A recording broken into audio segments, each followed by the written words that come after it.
everybody. It's your girl DJ with Playing for Keeps Dating App and Podcast. And today I am here to speak on emotional intelligence and how it can help you build healthier relationships. So, one thing I have come to learn about emotional intelligence is that it truly helps you understand that you are the main character in your story.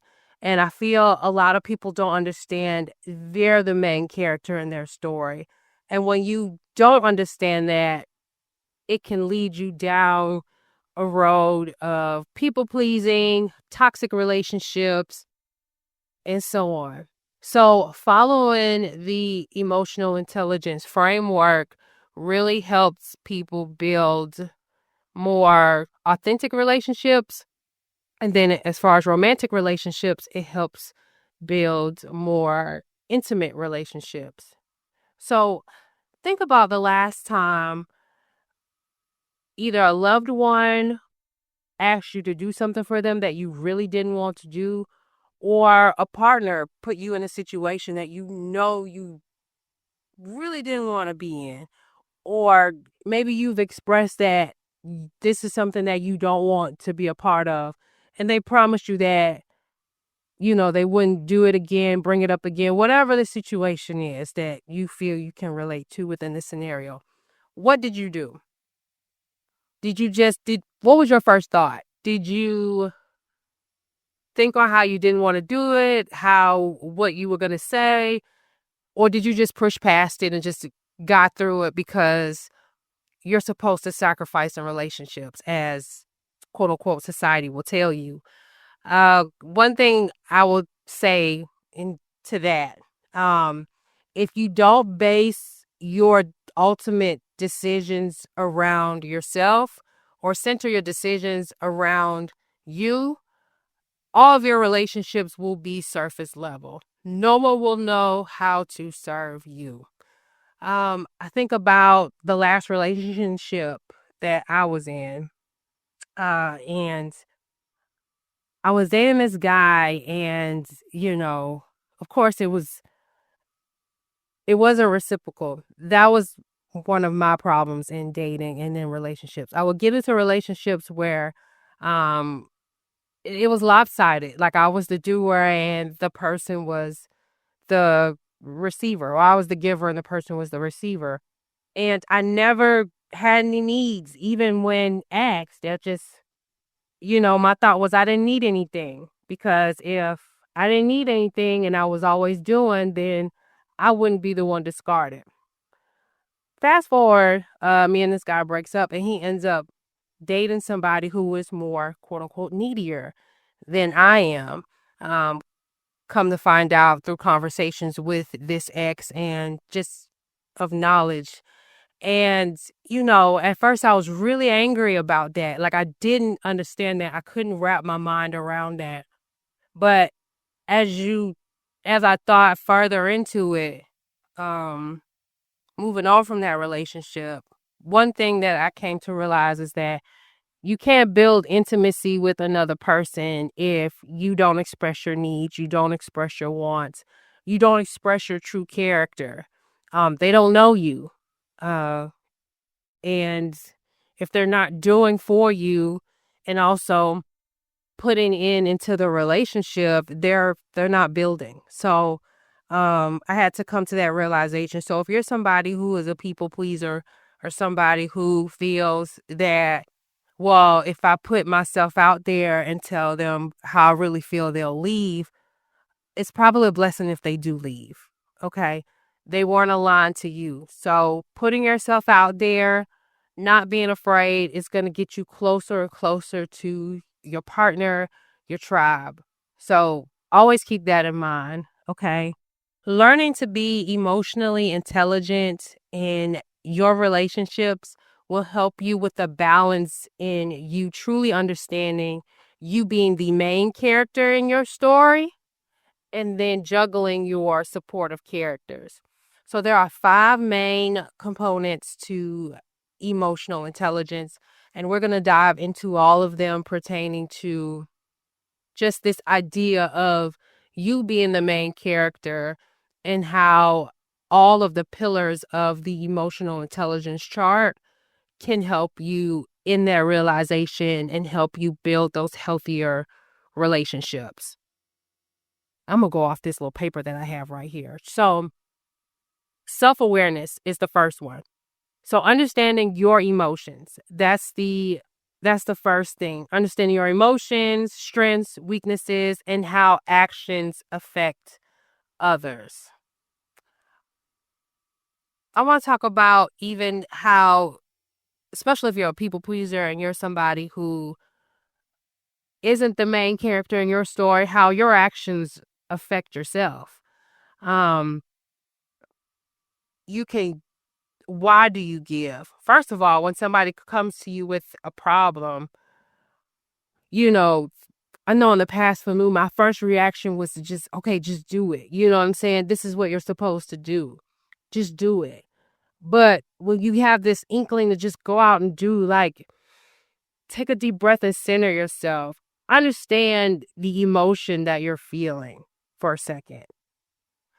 Why are you feeling this emotion? Why is it such a weakness for you? I know for me, I grew up in an environment where I saw my mom sacrificing. I grew up in an environment where I was considered a second mom. I knew everything. So, if my mom wasn't around, or let's say if my mom didn't know, my siblings would come to me. I just felt like I needed to know. I needed to have the answers. And I felt like that was my role. And I think I put in my mind subconsciously that if I didn't know these things, I would be easily discarded. If I didn't figure it out, I wouldn't have any friends or whatever the case may be. I played this role. So really analyzing and being more self-aware of myself.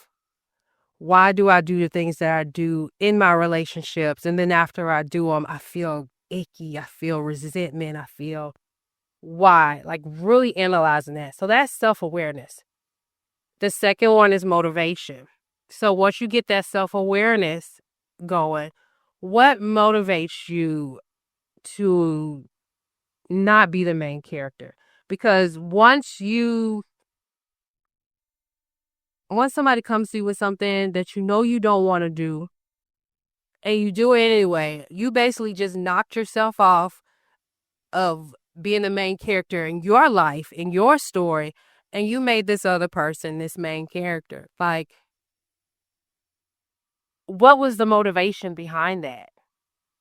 And I know in the past for me, it was in romantic relationships, well, to have a boyfriend, to avoid conflict, to avoid the pain of possibly being alone and being in disagreements. Like, that was my motivation in the past.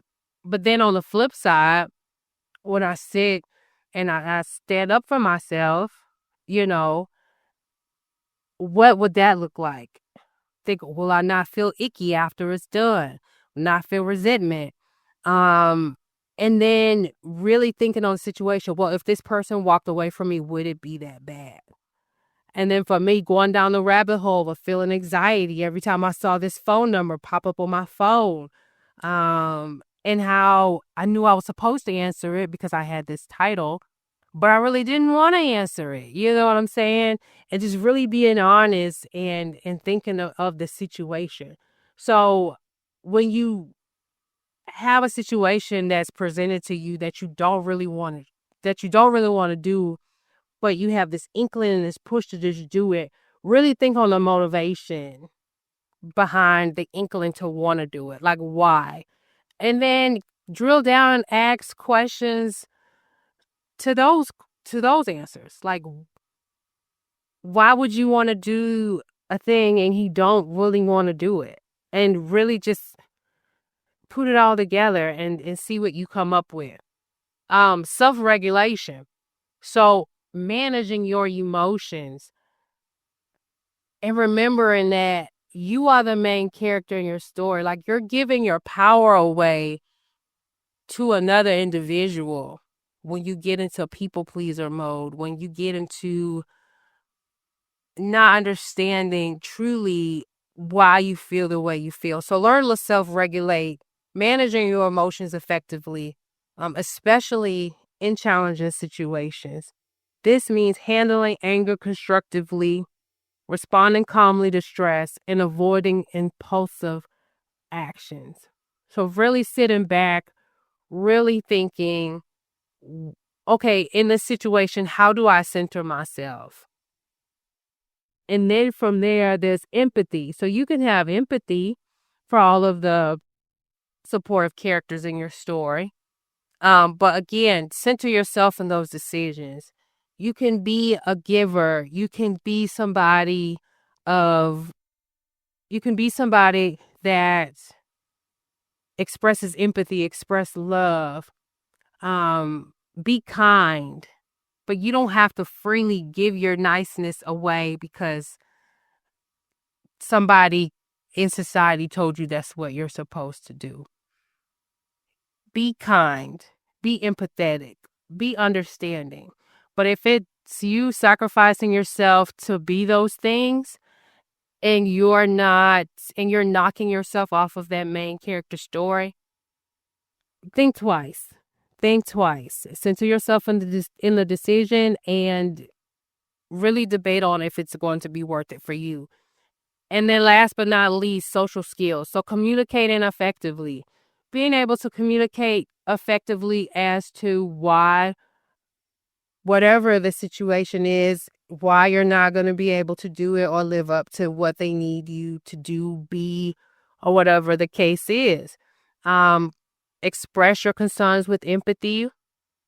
And if they walk away, be okay with that. Know that that person is not for you. And as you find new people to um, build with, do with, always remember you are the main character in your story. So follow the framework as far as self-awareness. Always be self-aware of how you're feeling. Always be self-aware of you, your weaknesses, um, and work from that. And make sure that people don't exploit those things, right? Self-regulation and motivation. Make sure that your motivations are make sure your motivations are good. Like, I think about how I moved in relationships in the past and how I would subconsciously do all of these things. But in reality, it was only to manipulate the person to stay, be with me, even if I didn't outwardly say it. You know what I'm saying? A lot of the things that I did in the past, I didn't want to do. I didn't want nothing to do with them, and they were blocking me from the person that I was supposed to be becoming. Um, they were blocking me from the people that I was supposed to be around. Uh, so really check your motivation before you jump and do something that just doesn't feel right, or you know you're not gonna feel good after you do it for the person. Okay, and then self-regulation, like you get all these anxious thoughts of them possibly leaving if you decide to stand your ground and say no and show truly who you are and what you think. Breathe. Know that it's okay. After the pain, there will be a freeing moment. You are free, okay? Um, Empathy. You can empathize with somebody while letting them know that you are now the main character. You are now claiming your power. You'll support them in any way that you can within their story, but you're taking the role back in your story, right? And then learning how to communicate that effectively with social skills.